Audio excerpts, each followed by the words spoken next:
Assalamu alaikum. Welcome to my YouTube channel in English in Short program. আজকে আমরা voice চেঞ্জের কোনো sentence voice change করতে গিয়ে কোনো সেন্টেন্সে দুটি অবজেক্ট থাকে, ডবল অবজেক্ট। হ্যাঁ,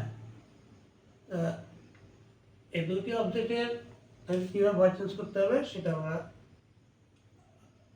আলাপ করব। যেমন একটি ভয়েস চেঞ্জ এরকম থাকে, father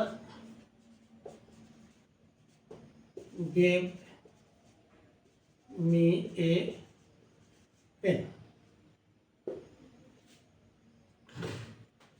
Father gave me a pen. বাবা আমাকে একটি কলম দিয়েছিলেন। এখানে আমরা দেখতে পাই দুইটা অবজেক্ট আছে, মি একটা আর পেন একটা। মিটা হলো পার্সোনাল অবজেক্ট আর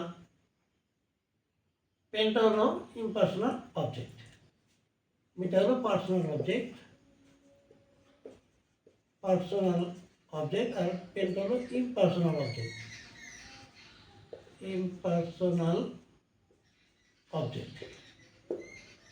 পার্সোনাল মিটা ব্যক্তি, তাই পার্সোনাল অবজেক্ট, আর পেনটা হলো বস্তু, এটা ব্যক্তি না, ইম্পার্সোনাল অবজেক্ট।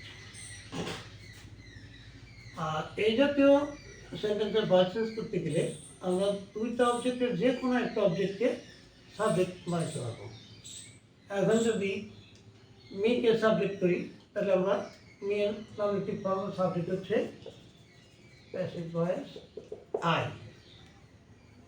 এটা আই লিখলাম। আয়ের পরে এটা father gave me a pen, এটা কোন টেন্স এটা দেখতে হবে। এটা past indefinite tense. Past indefinite টেন্সের ভয়েস চেঞ্জ করতে গেলে সাহায্যকারী ভার্ব লাগে ওয়াজ বা war.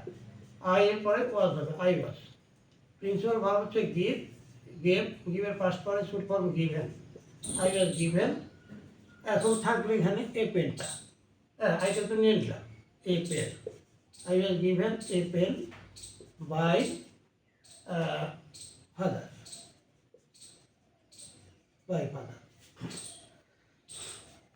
I was given a pen by father.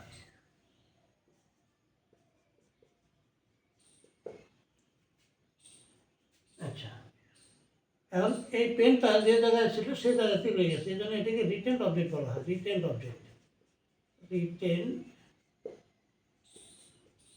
Object. এখন আমরা এখানে আইকে সাবমিট করলাম। আইকে সাবমিট না করে আমরা এ পেনকেও সাবমিট করতে পারতাম, অথবা এ পেনকেও সাবমিট করতে পারতাম। এ পেন অবজেক্টকে সাবমিট করলাম। তারপরে আমরা সাহায্যকারী ভার্ব ওয়াজ আর নিব, যেহেতু এটা পাস্ট ইনডিফিনিট টেন্স। এ পেনের পরে ওয়াজ হয়, এ পেন ওয়াজ। তারপর principal verb past participle form given, a pen was given. তাকে দিল এখানে মি কথাটা যেখানে আছে এটি থেকে যাবে মি।